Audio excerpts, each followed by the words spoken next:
भक्तों, क्या आप जानते हैं कि जिस बेलपत्र को आप साधारण पत्ता समझकर भगवान शिव पर चढ़ाते हैं, उसी बेलपत्र में आपकी सोई हुई किस्मत को जगाने की शक्ति छुपी हो सकती है।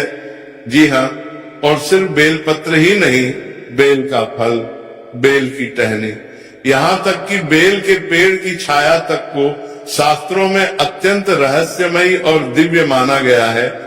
लेकिन दुख की बात यह है कि आज के समय में 99% लोग बेल के असली रहस्य को जानते ही नहीं, वे सिर्फ उसे पूजा की वस्तु समझते हैं।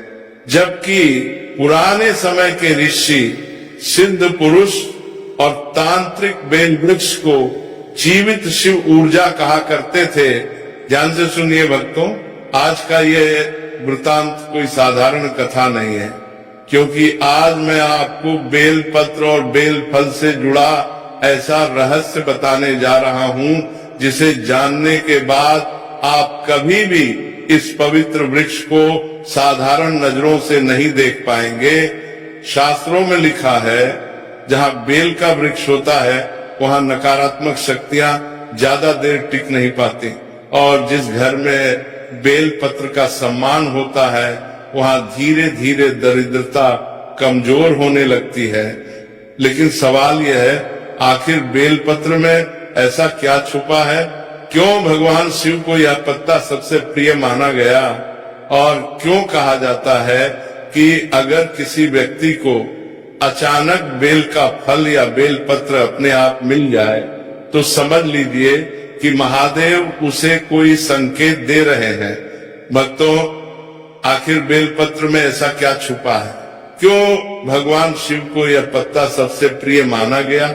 और क्यों कहा जाता है कि अगर किसी व्यक्ति को अचानक बेल का फल या बेल पत्र अपने आप मिल जाए तो समझ लीजिए कि महादेव उसे कोई संकेत दे रहे हैं? भक्तों, पुराणों में एक कथा आती है। एक गरीब शिकारी था जो दिन रात मेहनत करने के बाद भी भूखा सोता था।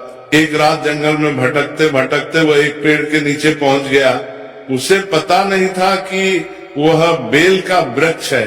रात भर जागते हुए वह अनजाने में उस पेड़ के पत्ते नीचे गिराता रहा, और पेड़ के नीचे स्वयंभू शिवलिंग स्थापित था।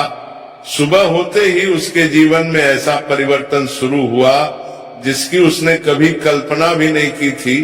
धीरे धीरे उसकी गरीबी दूर होने लगी, जीवन की बाधाएं समाप्त होने लगी, और कहते हैं कि अंत समय में उसे शिवलोक की प्राप्ति हुई। तभी से बेलपत्र को भाग्य जागरण पत्र कहा जाने लगा।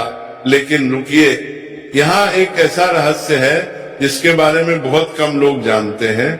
अगर बेल पत्र या बेल का फल आपको अचानक रास्ते में मंदिर के पास या अपने घर के आसपास दिखाई दे तो उसे साधारण संयोग मत समझिए, क्योंकि शास्त्रों में माना गया है कि प्रकृति कभी कभी संकेतों के माध्यम से इंसान को आने वाले के लिए परिवर्तन का आभास कराती है, और बेल उन्हीं दिव्य संकेतों में से एक माना गया है।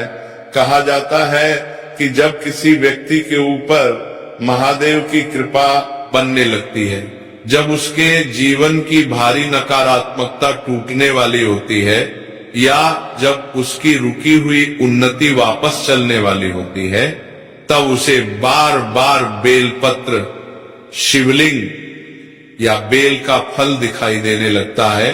लेकिन ध्यान रखिए भक्तों, हर किसी को ये संकेत नहीं मिलता। ये सिर्फ उन्हीं लोगों को मिलता है जिनकी ऊर्जा किसी बड़े परिवर्तन के करीब पहुंच चुकी होती है। अब सवाल आता है, अगर बेल पत्र या बेल का फल आपको मिल जाए तो करना क्या चाहिए? ध्यान से सुनिए, यहीं पर लोग सबसे बड़ी गलती कर बैठते हैं। कई लोग बेल पत्र को पैरों से छू देते हैं, कुछ लोग सूखा हुआ बेल पत्र कूड़े में फेंक देते हैं, और कुछ लोग बिना स्नान किए उसे शिवलिंग पर चढ़ा देते हैं। शास्त्रों में इसे अशुभ बताया गया है, क्योंकि बेल पत्र को सिर्फ पत्ता नहीं बल्कि शिव ऊर्जा का प्रतीक माना गया है। अब ध्यान से सुनिए, वह गुप्त विधि अगर आपको ताजा बेलपत्र मिले तो उसे दाहिने हाथ से उठाएं, फिर अपनी आंखें बंद करके मन ही मन बोले नमः शिवाय। अब उस बेलपत्र को सीधे मंदिर में मत रखना, पहले उसे एक साफ लाल या सफेद कपड़े पे रखें, फिर उसके पास एक दीपक जलाएं। लेकिन रुकिए, वह दीपक साधारण नहीं होना चाहिए, उसमें एक ऐसी चीज मिलाई जाती है जो इस पूरे प्रयोग को शिवधन आकर्षण साधना में बदल देती है, और वही चीज रुकी हुई बरकत को वापस बुलाने की चाबी मानी जाती है। क्या है वो गुप्त चीज, और क्यों कहा जाता है कि इस प्रयोग के दौरान अगर मन में क्रोध या अहंकार आ जाए तो पूरा प्रभाव समाप्त हो सकता है? क्योंकि शास्त्रों में कहा गया है जहां बेल वृक्ष होता है वहां शिव तत्व स्वतः जागृत रहता है। जी हाँ भक्तों, बेल का वृक्ष सिर्फ एक पेड़ नहीं माना गया, ये धरती और ब्रह्मांडीय ऊर्जा के बीच एक जीवित माध्यम माना गया है। इसीलिए पुराने समय में जब किसी व्यक्ति के जीवन में लगातार बाधाएं आने लगती थी, घर में पैसा टिकना बंद हो जाता था या बार बार दुर्भाग्य उसका पीछा करता था, तो सिद्ध पुरुष उसे बेलपत्र का विशेष प्रयोग करने की सलाह देते थे। लेकिन ध्यान रखिए, ये कोई साधारण उपाय नहीं, ये एक ऊर्जा जागरण क्रिया मानी जाती है और इसे हमेशा श्रद्धा और मौन के साथ करना चाहिए।